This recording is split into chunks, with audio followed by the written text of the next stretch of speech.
at how the poor are, 3 out of 5 black,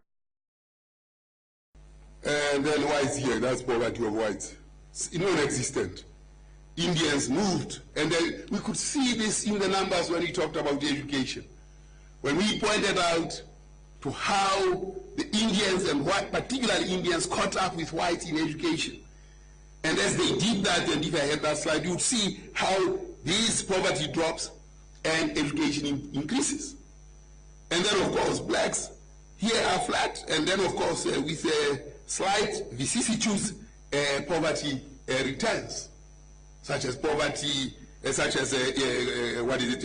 downgrades, such as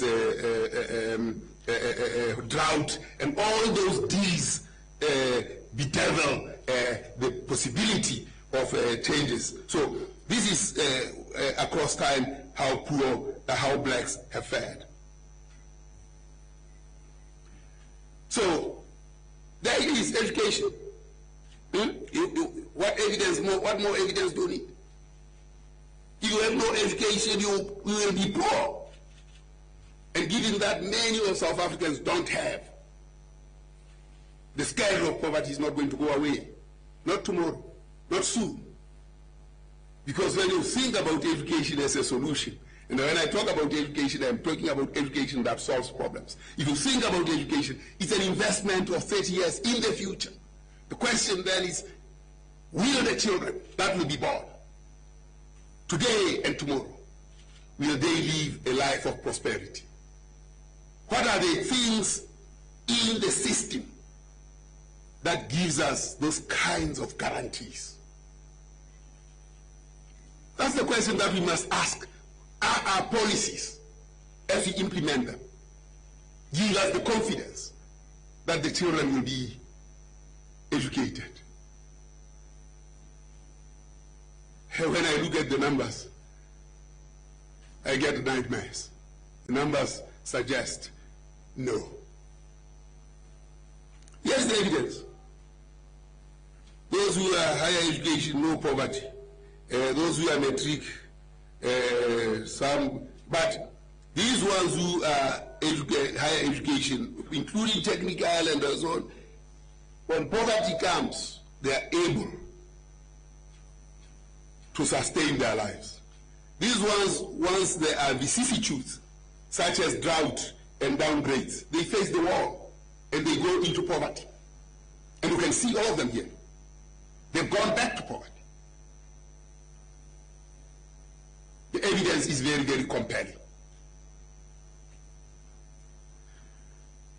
Inequality persists. And you can see the inequality by Gini. And if we look at this Gini coefficient, and you can see the Gini, and of course inequality amongst blacks is highest, and has stayed the same at 0.65%. Amongst whites, of course, inequality is beginning to increase, even amongst the whites and the Indians.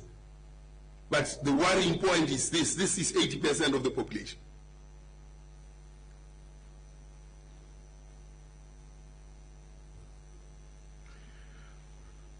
So if we were to count this in money, we know that this is the black money here, 67 to 92. And then there cannot be savings here between 67 and 92,000. That's average expenditure, 67,000, average income, 92,000. And of course, the rest goes to pay debts and everything. Here you can, as a white person, save. You have 196,000 rands to save and then to use in other areas. A black person here, there's nothing. The distance between income and expenditure is so close that nothing remains for savings. Now, in the context of all this,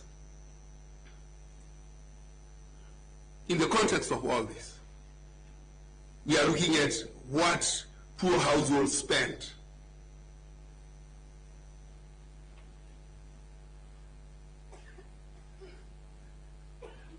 The poor spend on food. There's 30%. Not even good food, you know. When you go there, man, it's pap, and some bones and mix, which is mixed vegetables that are put together, beetroot, cabbage, and everything in there. And because their income is low, that's what they spend on their money on starch. When he released the numbers for the South African Demographic and Health Study, we knew. The numbers are confirmed here.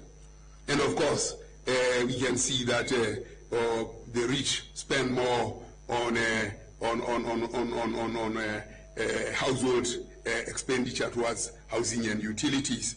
And of course, transport, they spend more, but marginally more than the poor, because the poor, the system of apartheid has kept people out of cities, the poor out of cities, and even though they pay for taxis and not for cars, their relative expenditure for those taxis